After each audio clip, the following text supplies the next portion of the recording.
So what is your answer to that? That why we are limiting the coin sales so Now, drastically? I see. How they think that, you know, so your question somebody is, wants to sell more right. coins. So your question is, some of us mine coins and they go to the internal exchange, and some of us sell coins and buy coins. Yeah. So as OneCoin, as I say, is 1 year old, first of all. It's not like Bitcoin. It is not a liquid market yet. So it means that there might be a day where we have a huge demand for coin sales or a huge demand for coin buying. And this is why we as a company always say buying and selling the coin should never be a reason why you join. The coin actually needs to be used. So we need to have some time, and I say always it's 3 to 5 years until we really manage to have a usability and a liquid market where you can do unlimited sales and buying actually on the market. Until then, Kari, if you do not have limits, for example, what can happen is that one person with a huge sales order or huge buy order can distort the price a lot. And this is what happens to Bitcoin often. I don't know if you see all this going up, down in a very, very big amount. And this is called volatility, and we do not want to have a very big volatility for our coin.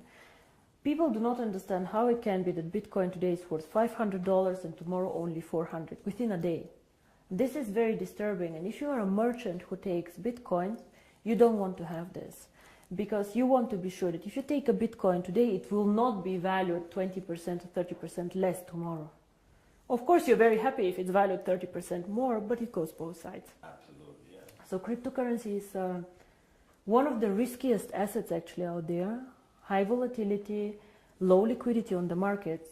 So for us to achieve a high liquidity, we need to work first on the value creation of the coin, on the liquidity, and it will take time. So all these people, why we have created this exchange? We have created it so people can learn to trade it, but it's not a self, the idea is not just that we go buy and sell the coin there, but we wait for the usability of the coin. This coin is very, very young. We have so much way to go, but we have created miracles already. So I'm looking very, very positive into the future, but remember, the internal exchange is demand and supply. So you have to find somebody who wants to sell coins to buy, and the other way around. So the company itself is not obliged to buy back your coins or to sell your coins. If I don't have coins, I cannot sell them. Yeah? And as a company, we do not buy back the coins. So it's always you selling your coins to somebody else or somebody else buying from you. Don't forget also a bit the time differences. When China sleeps, you're awake, and so on. So sometimes, as I said, the market is not liquid and not efficient yet. And then the other question is, which relate to that, is that how is the value created? Now, there are two questions I think inside here. First is what is the value of cryptocurrency, and the second is how do we determine today if one coin is valued €1, €2, or €5? Yes. So we have a concept which is called mining difficulty.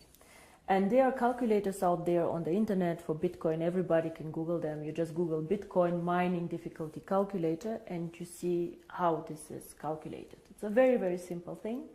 You calculate, one is electricity costs for the mining, and the second is computer power.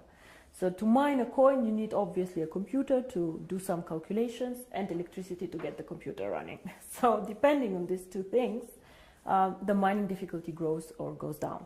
It goes both ways. It can go up, it can go down. The more miner join, however, the more people who want to mine, the higher the mining difficulty goes. Because more of them are in the pools. And this is, of course, what happens to OneCoin. So you can simulate this with these calculators. It's nothing that OneCoin invented. And this is how we today measure the value of the coin. Yeah? So we say if it costs us €5 to create the coin due to electricity, the servers and the computer power, this is what we think is the appropriate price. Of course, it fluctuates up and down based on demand and supply, but always in a corridor actually that we have set. So this is how we determine the price today. And the second question that you had actually is, but one day we go to the open market, so how do we know what is the value of this cryptocurrency? Why is Bitcoin worth $400 and not 1,000 or whatever? And here, in my opinion, there are two things how we determine the value of cryptocurrency. Cryptocurrency is not backed up by anything. We know this. So it's actually worthless. So it's not backed up by gold. It's not backed up by any other asset. OneCoin is not backed up, yeah? Bitcoin is not backed up. But there's still value inside, and I tell you why. One is, first of all, the brand. Bitcoin currently have a very strong brand. Everybody knows them, they were the first one. Of course, there are always good and bad things about the brand, but they are very well known. Milka Chocolate is a very well-known brand.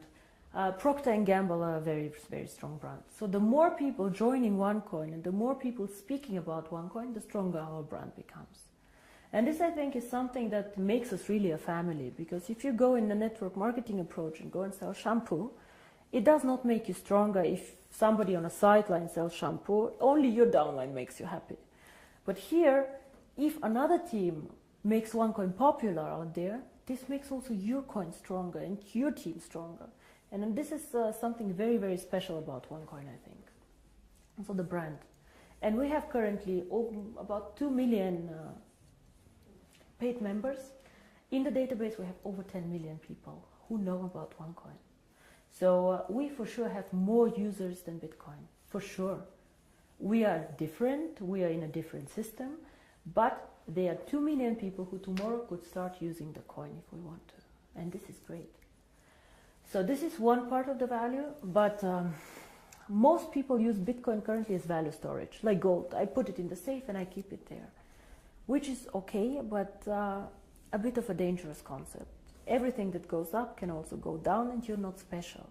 You know, and if you're not special, why use OneCoin? Why not use 2 coin, 3 coin, dark coin, or not?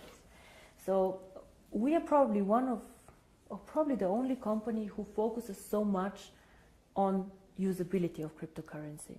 Why cryptocurrency? How can it change the world? And our 2 slogans are the future of payments or join the financial revolution. We believe that actually cryptocurrency can be a vehicle for money transfers. So for example, as you do Western Union transfers, you can use cryptocurrency to do a transfer. Fast, borderless payments. And there's a huge demand for this. 2 billion of people have no bank account.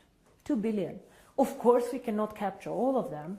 But again, if we capture only 10 million or 100 million people, it's a network. It grows so fast. We see what happened, you know. December 2014, I was sitting at my desk and I had a bet with Per Carlson, who is not here anymore, if we will manage to have 10,000 people.